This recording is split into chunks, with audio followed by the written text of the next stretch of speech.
Welcome to a very special edition of Turning Two Tunes. My name is Hannah Martin, and I am your host of the very best country music and baseball talk show around. I've got a really exciting show for you planned today, and it's going to be really great.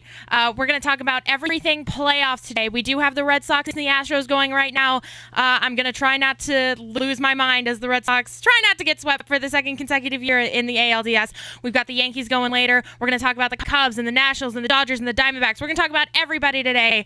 You can call in at any point in the show today to chat with me about anything you'd like to. Doesn't have to be baseball. We can talk about the Cougs, 6-0, anyone?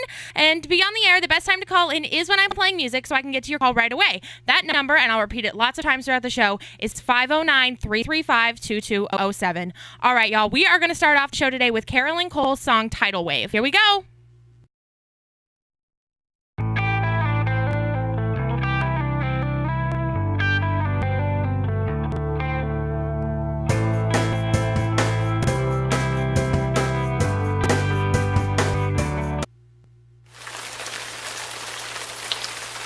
Why?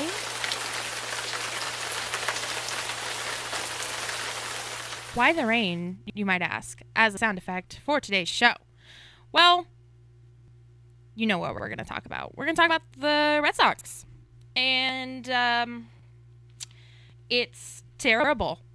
It's horrible. It's horrendous, the situation that the Red Sox find themselves in. I'm not going to sugarcoat it here. I'm not going to say nice things when there are no nice things to be said.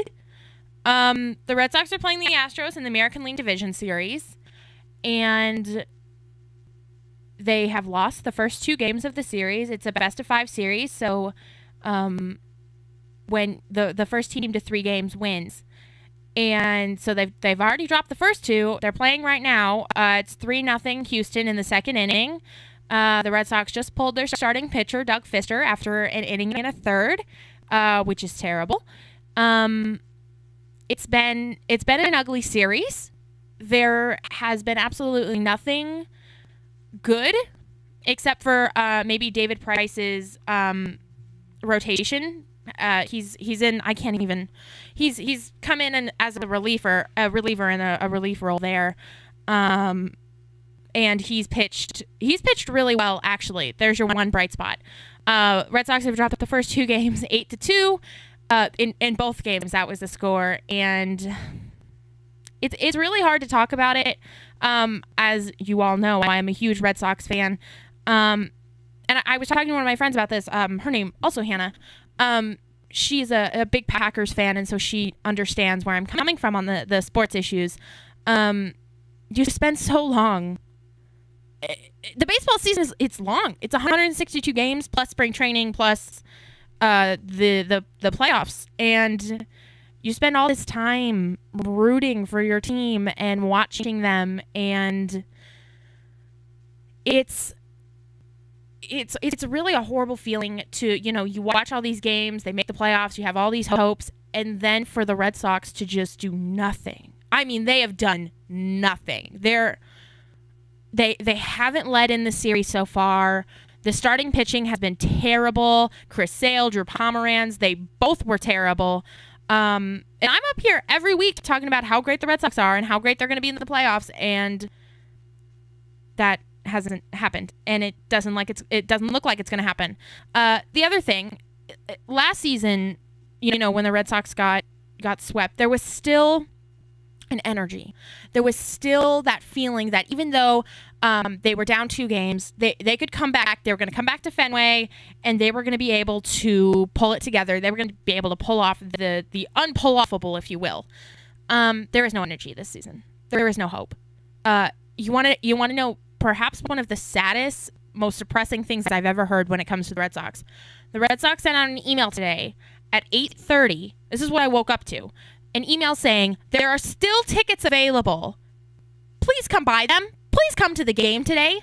A playoff game in Boston, and there are still tickets available the morning of the game. Whatever, I can't do math. I'm too upset. What, 5 hours before the game starts? Let's see. The game started at 11:30. Not even 3 hours before the game starts. You're telling people to come get tickets. Those tickets haven't been sold out since the moment they went on sale. It shows you what the fan base thinks of this team. This team has been disappointing all year. I'm not going to lie. They were World Series favorites. Mookie Betts has not performed well. I mean, Benintendi has not performed well. Pedroia has been hurt. You look up and down the lineup, and nobody has performed to their fullest abilities. It's hard because in April and May and June and July, you keep hearing, oh, once this team gets going, they're going to be the team to beat, and nobody is going to be able to stop these Red Sox once they get going, and nobody's gotten going this year. Is that just is it an off-year thing? I mean, the offensive numbers are down across the board. I don't know. Is it, you want to say because David Ortiz isn't here, oh, that's why the offensive numbers are down. But I mean, everyone's numbers are down. The Red Sox, they don't hit home runs. They're the lowest in the league in home runs.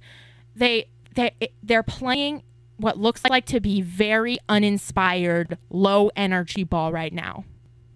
You can feel it in the fans. I can feel it, and I'm on the other side of the country.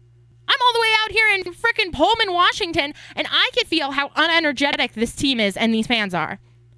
And that's something I've really never had to experience. Maybe I'm very privileged in that way, that I have always been around when the Red Sox have played good baseball or always energetic baseball.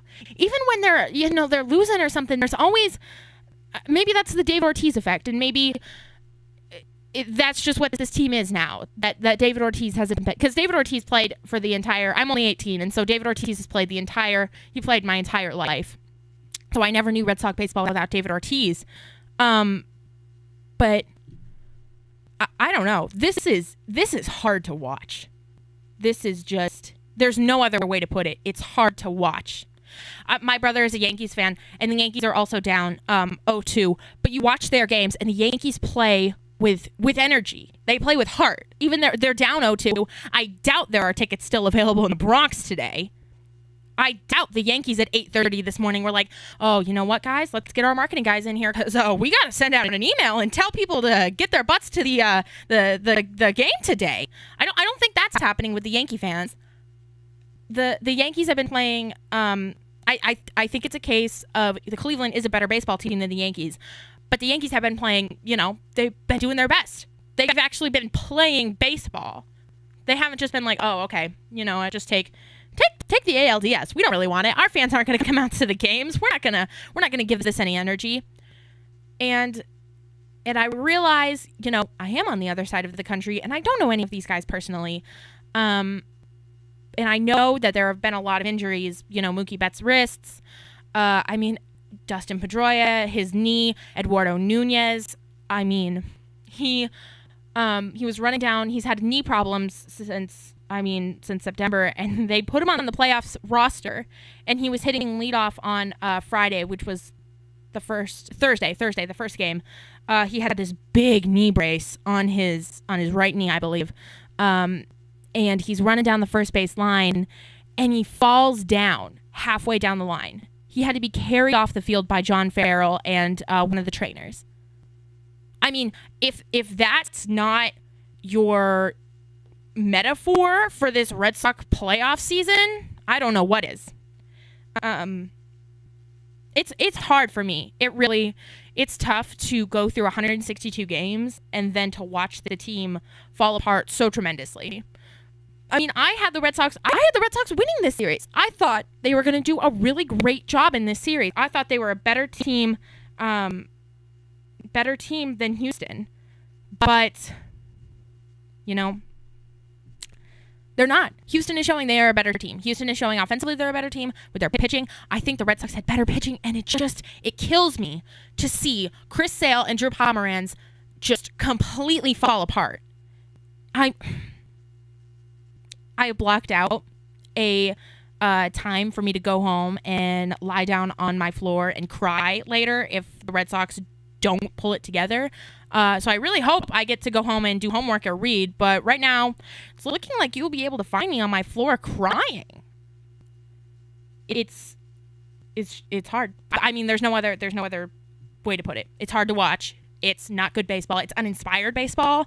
And then Hanley Ramirez came out the other day and was like, oh, we got to get the fans excited, and the fans are really going to fuel this offense. Don't. The fans aren't excited because you're not excited. The players aren't. It's a mess. It's a mess. There's no other way to put it. I mean, that they had to send out that email today at 8:30 and say, hey, guys, can you I don't know if you know this, but we're playing baseball. Do you guys know we're playing baseball today? Can you come out to the game and see it? Heading to the bottom of the second inning, Houston up 3-0.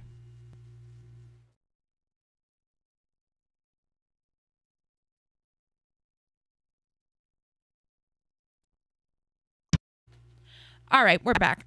Update on the game. Houston is still up 3-1. The Red Sox somehow scored a run, but they had the bases loaded with nobody out and only managed to plate one run. So, classic Red Sox, am I right? I mean, I just ranted about them for a good 20 minutes. So, we'll flip it over to the Yankees. And we gotta, spread the time around here. Maybe I'll come back to the Red Sox. We'll see. I like to shake things up. Yankees and the Indians will be playing later today. I believe they play at 2 o'clock, maybe? They're playing sometime soon. I am looking forward to that game, mostly because I feel fairly confident that the Yankees will lose and get swept, which will only minimally improve my mood if the Red Sox get swept, but it will be like a, something good. You got Masahiro Tanaka going against Carlos Carrasco. I heard this morning Cleveland has won the last 7 of Carrasco's starts. He's 6-0 in that span with an ERA of under 1.5. Tanaka's terrible. All he does is give up home runs. The Indians have the advantage here. Even with Edwin Encarnacion going down with that ankle. Did you guys see that? That was terrible. Me and a couple of my friends, Hannah and Kenyon, we were watching the game. And by we were watching the game, I mean I was watching the game and I had forced them to come over and they were doing homework. And so we were watching the game, and Edwin Encarnacion, in an attempt to not get doubled off, he was on second base. He tried to, it was a line drive caught by Didi Gregorius, the shortstop for the Yankees, and Encarnacion tried to go back to the second base bag, and he, twisted his ankle. It was horrible to watch. And then it was, flopping around, and it was not good. He had to be helped off the field. Luckily, unlike Eduardo Nunez, he could put weight on the ankle. So I'm not sure how serious it will be. He might be able. It's doubtful, in my expert medical opinion, from watching all the seasons of Grey's Anatomy 3 times over, and seeing this ankle injury from my living room in Pullman. It's doubtful he'll be able to play in the CS, maybe the World Series. I don't know. I haven't heard anything other than a sprained ankle. But it's definitely going to, hinder him and obviously not be fully healed, I don't think, going forward this month. But that is obviously a big loss for them, but also not too worried about it because they have such a potent offense. They've got a lot of guys who can step into that role, hit home runs. We saw on Friday night, very exciting, the Yankees were up 8-3, and all we hear about is that terrific Yankee bullpen and how it's just going to be shut down. And my brother, he just goes on and on and on about how great the Yankee bullpen is. And Yankee bullpen goes into the game, gives up 5 runs. 6 runs, actually, because the Cleveland was able to come back and beat the Yankees 9-8 in a very exciting game. There was a grand slam by Francisco Lindor. There was some controversy with the Yankee manager, Joe Girardi. I was actually filling in at my internship. I was working the volleyball game Friday night. The Cougs won. Go Cougs. But I was not able to watch the game. So my brother filled me in later that night. There was an instant where one of the Cleveland hitters was at the plate and they said that he got hit by the pitch, and so he was able to take first base, which loaded the bases. And the next batter was Francisco Lindor, who then went up to the plate and hit a grand slam. But the problem with that hit by pitch is that a lot of people, I haven't had time to, it's been a crazy weekend. I haven't had time to sit down and watch the footage, but a lot of people, the general consensus was that he did not get hit by that pitch. It hit the knob of the bat, and so therefore he should not have been allowed to go to first base, and there were 2 outs, and so, a lot of things could have happened in that situation.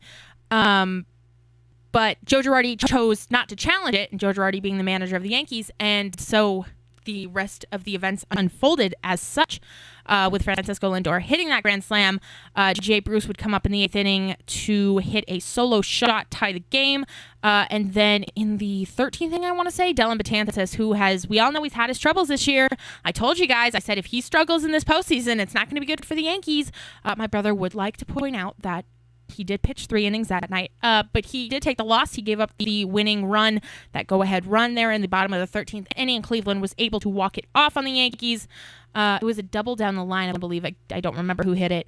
But Cleveland went up 2-0, and they are going in today, and I've got them winning this series. But yeah, I'm going to go back to watching the Red Sox game so I can give you guys some updates.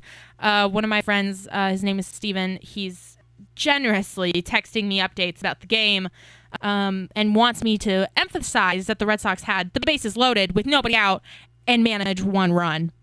I mean, just marvelous. Just a great playoff team. Wouldn't you agree? Give me a call. I want to talk to somebody about Red Sox struggles, about what you think is going to happen with the Yankees in Cleveland. 509-335-2207. You guys know what that sound means. We have a caller. Very exciting. All right, Zach, my brother, is graciously joining me again this week. Zach, how are you? Pretty good. Just watching the Red Sox game. Oh, really? Yes, I am. Oh, that's great. All right, well, since you mentioned the Red Sox there, why don't you give us your take on how the Red Sox have done this series? To be honest, I think they played pretty terrible. I know that sounds pretty harsh, but they're down 3-1 right now, and they're down 0-2 in the series. And they thought they were going to be all right because they had Chris Sale on the mound in Game 1, and he just imploded, and they lost 8-2. And then they thought they were right because they had Drew Pomeranz, and then he couldn't pitch either, so lost 8-2 again. And like I said, they're down 3-1 against Brad Peacock, who is not by any means a top-end starting pitcher in MLB. Yeah, I mean, you're right. I got nothing to say. Like, that's tea. The Red Sox are terrible. I don't know if you were listening earlier, but I dragged them pretty thoroughly. They've sucked this series. There's no energy. There's nothing. I mean, at least I know the Yankees are down 0-2, but they put up a good fight, and they're excited and energized. And I don't know if you know this, but I want to get your take on it. At 8:30 this morning, the Red Sox sent out emails to their email list saying that there are still tickets available for the game and to please come. Did you receive a letter like that from the Yankees? No, I didn't, because I'm sure the Yankees game is sold out because it's a primetime game in the playoffs. And, I mean, you said that the Red Sox have played terrible, and to be honest, they have. But the Yankees, they were up 8-3, and if it weren't for a terrible judgment call by the manager, Joe Girardi, it'd be tied 1-1 with Tanaka on the mound today, who's been very good at home this season.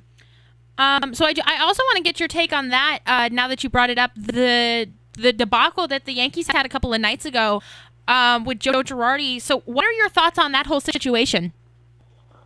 Well, I think Joe, he said that he was in a post-game interview, he said that he didn't want to get Green out of his rhythm as a pitcher, but I don't really understand that because he had at least 20 pitches in the inning, and he pitched 3 or 4 innings against the Twins, and he just hit a batter to load the bases. So I don't really get what rhythm he had going. So 2 things on that. So do you think that do you think that the batter was hit?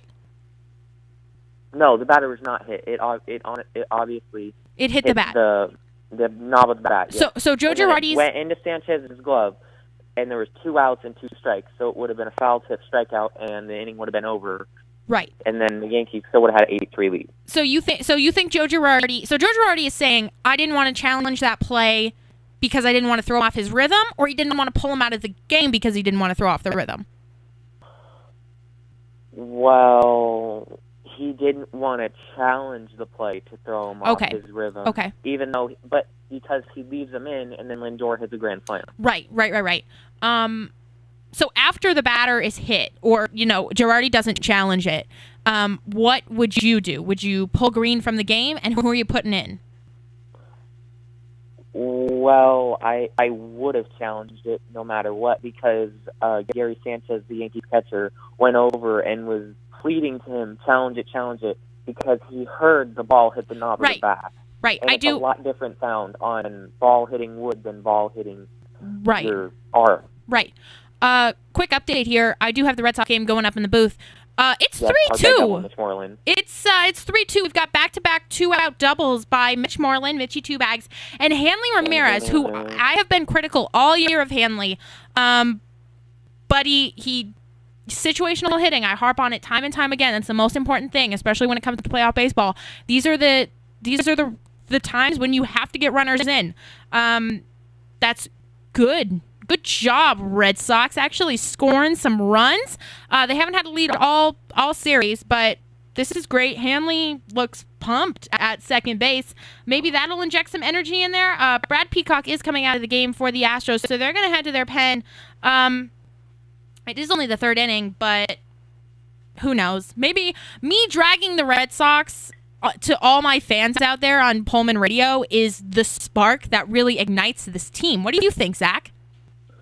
I think Marlon Gonzalez misplayed that ball out in left field, and the runner wouldn't have scored if he would have played it correctly. Yeah. Anyway, 3-2. It's the 3rd inning. Zach, what are your predictions for this game? Pfister is out, correct? Yes, Pfister came out. He got 4 frickin' outs, and then he came out. Yeah. I haven't been watching the whole game, but I've been tuning in every now and then, and the Pfister did not look good in that first inning. No, and Pfister, because the thing with Pfister is he's a control pitcher because he's a veteran, he's an older guy, so he's not going to have the velocity, similar to CC Sabathia, so it's really important for him to have pinpoint control, and he was walking people and giving up home runs, so obviously his control was terrible, but David Price is coming into the game, and David Price has pitched really well for the Red Sox. He hasn't given up a run, I don't think, in the bullpen role, so I mean, paying him $217 million to come in from the bullpen, like, okay, but also that's good news for the Red Sox. And the inning isn't over. They still have one more out to kind of play with here with a runner at second. What are your thoughts? Tanaka's starting tonight on the Yankees. What do you think Tanaka's going to be doing tonight? Well, I'm hoping that he pitches about 7 innings, maybe gives up 2 or 3 runs. It just keeps the Yankees in the game so they can possibly take the lead in the later innings, or maybe even get some off the starting pitcher. But he has been very good at home this season. He had like a 5+ ERA on the road. And Rafael Devers has just hit a 2-run homer. What? Wait, what? Zach, I'm behind. No spoilers. Oh my God. What? Did he? I'm watching it on the live stream, and I'm really behind. Wow. Yes, it's 4-3 to Red Sox. That is the first lead they've had all series, folks. 4-3. Let's get it. Oh, wow. That's great news. Yes. Let's keep dragging the Red Sox on the air because that seems to be really helping them. Go Red Sox. 4-3. Yes. All right. That's some good news. Finally, the Red Sox are giving the fans something to cheer about. Rafael Devers, great job with 2 outs. That's a big hit. Obviously, you want more than that 1-run lead. But this is great. This is terrific. Yeah, on my feed, he just hit it. Like the ball is still going out of the ballpark. Wow. I cannot believe that. Yes. So exciting. Go Red Sox. So I would like to ask you. So, okay. I know you're saying David Price has pitched well out of the bullpen, and he has, but you need to get it to at least Addison Reed in the 8th. Yes. So is he going to go 4 or 5 innings? Put Rick Porcello in, too. Reed and Porcello? Just bring everybody in. Zach, this is a go-home game. I mean, if they don't win this one... No, I understand that, but I don't... But I'm saying Porcello is... I wouldn't trust him he can come in for 2 in a innings. one-run game. So you're saying Price will make it out of the 5th, and then you're bringing Porcello in for 2? David Price went 3 innings the other day, so he can... I feel confidently that he can... No, I'm not saying that he can't go that many innings. I'm just saying, will he?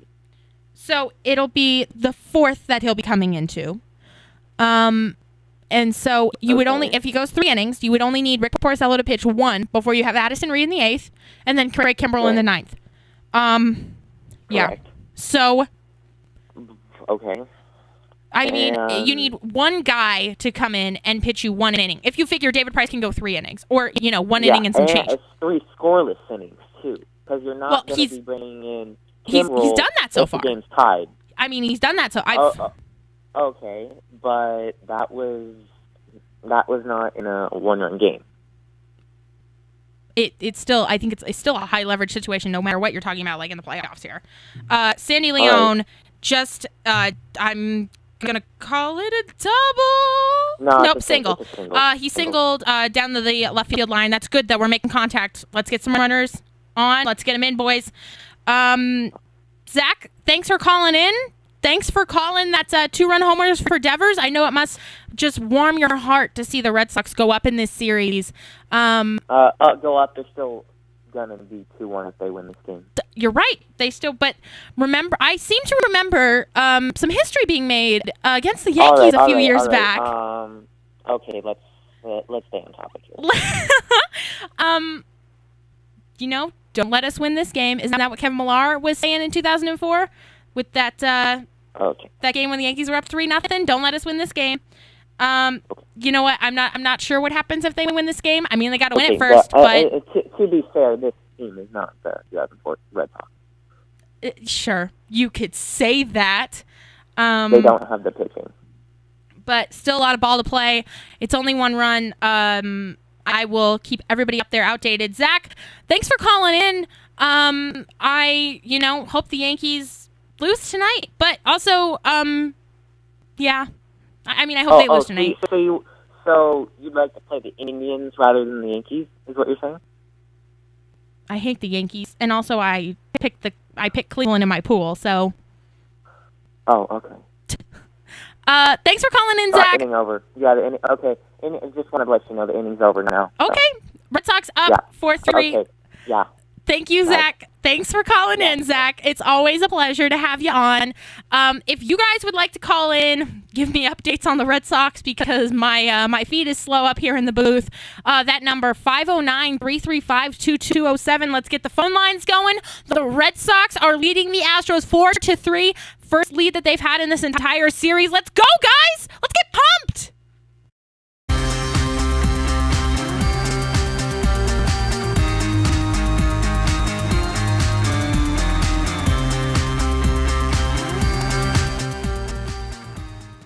All right, let's get some score updates for you. There's only really one game going, and we all know it's the Red Sox game. If you've been listening for the past hour and a half, it's all I've been talking about.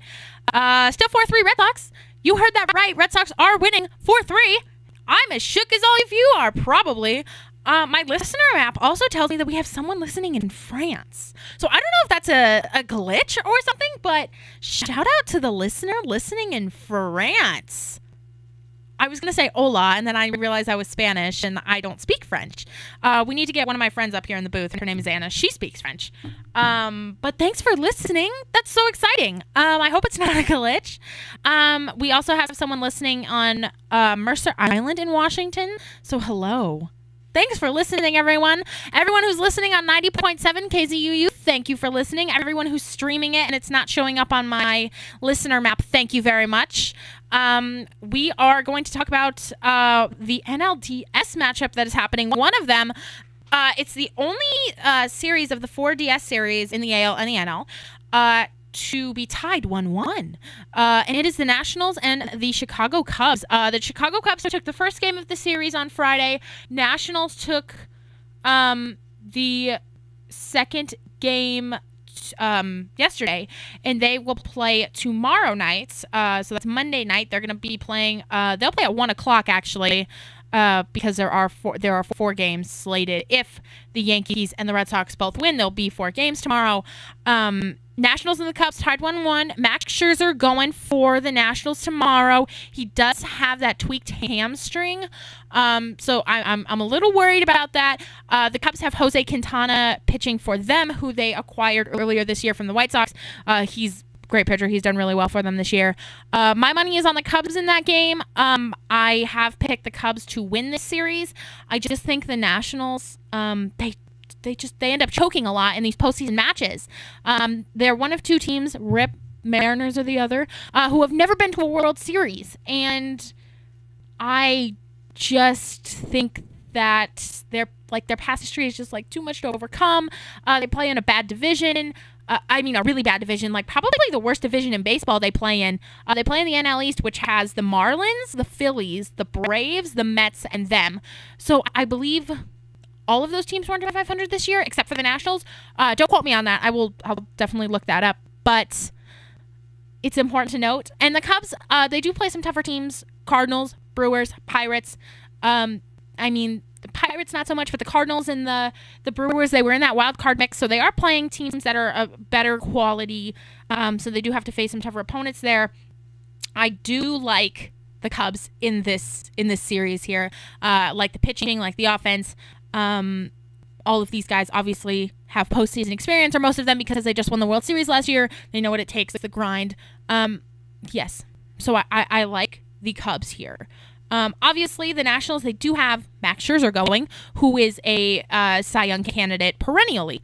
But the injury, I do have some questions about that there. How's that going to affect him? If he's pitching like Max Scherzer can pitch, it's obviously going to be very interesting. This is a good series.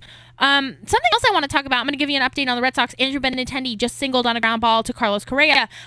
He is at second because Correa had a throwing error there. So the Red Sox do have 1 on, second base, 2 out. Mookie Betts is at the plate. I will update you as I get updates from my laptop here. But something else I do want to talk about concerning baseball is the ratings. And so if you've been paying attention, or you like baseball or anything like that, you'll know that the ratings have been really great for the postseason this year. Both wild card games, the Diamondbacks and the Rockies, and then the Yankees and the Twins, I think both were the highest, respectively highest watch games for the AL and the NL in wild card history. Ratings are through the roof for all of these games. And, I've been talking to my family and my friends about this.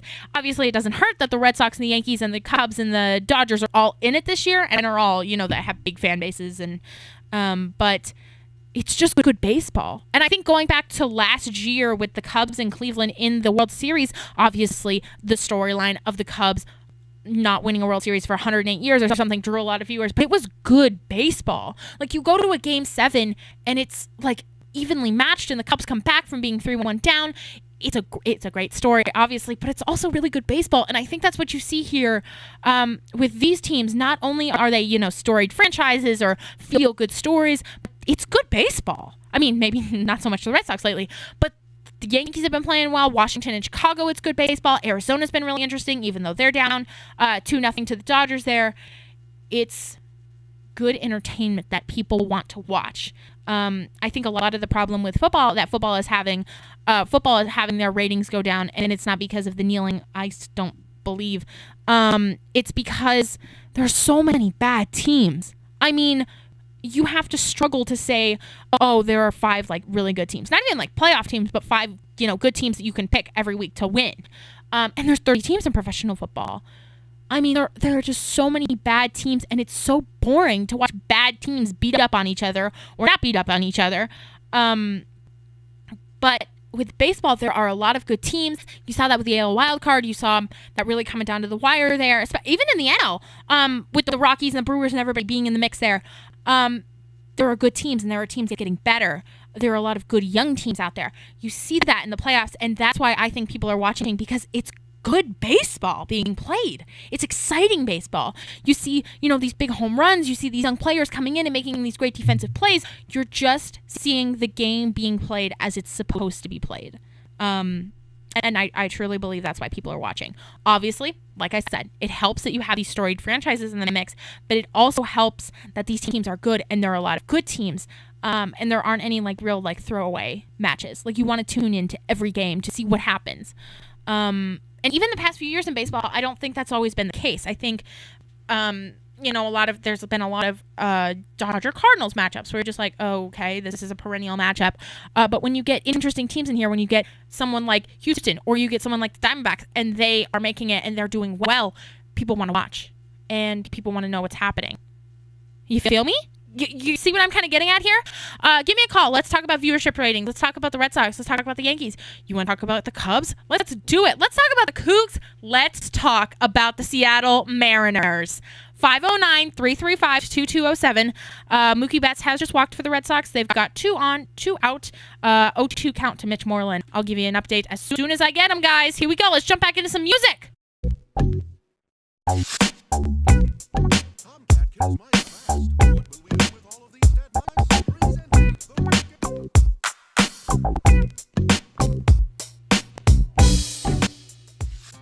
All right, everybody. Red Sox still leading 4-3.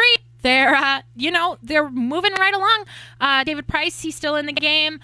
He did put the first 2 batters on that he faced, but then he got out of it. 2 groundouts and a strikeout. Very nice. He's got 2 innings of work. Hoping for one more. This is a big game. Obviously, Red Sox don't win. They go home. Let's get the win, boys. Come on. Let's go. We can do this. What a, 360 from what I was talking about earlier in the show, from what I'm talking about now. Wow. A true Red Sox fan. I mean, there's ups and downs, but that you just got to roll with it. We're going to talk about the Diamondbacks and the Dodgers, the very last matchup that we have not talked about today.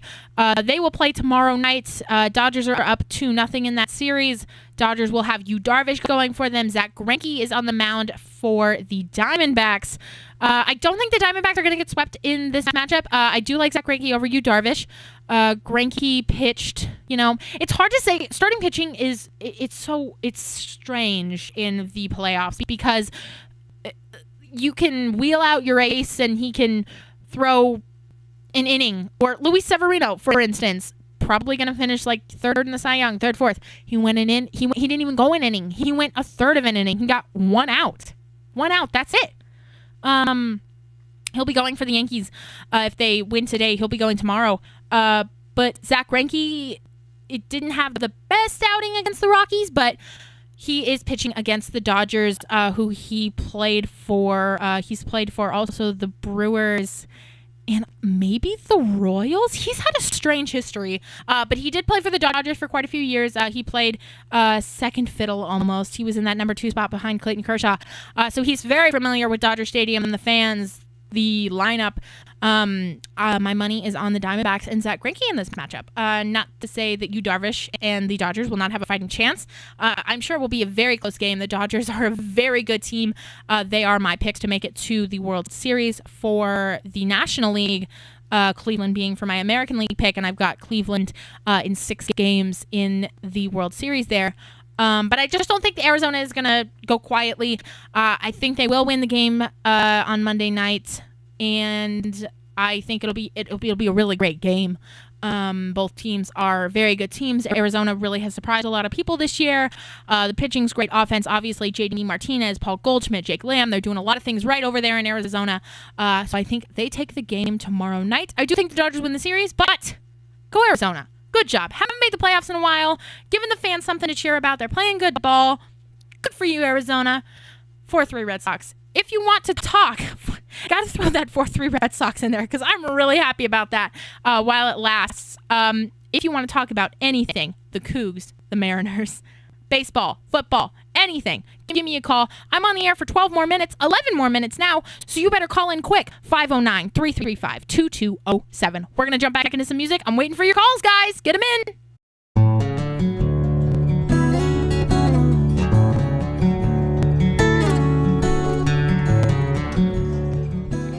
All right, y'all. It is that time in the show where it's time for me to say goodbye. Once again, I want to thank everyone for listening, both on the live stream and on the radio here in Pullman. It means so much to me that each and every one of you guys is turning in all the time to hear me talk about baseball. So thank you so much. It means the world to me. I know I say that a lot, but this is what I want to do professionally for the rest of my life. So it definitely means a lot to me that you guys are tuning in and week out to listen to me rant about the Red Sox. It means the world to me. So thank you guys so much. I am going to head out of here. I got to go home and I got to watch Red Sox, y'all. They're winning. It's still 4-3. But I'm going to play one last song for you guys. I'm going to play Mary Lambert, who is not technically country, but I like kind of getting some crossovers in there. I hope you guys have a terrific week, and I'll catch you back here next week for more Turning to Tunes. I'm so excited to see what the baseball landscape is going to look like next week. All right. Bye, guys.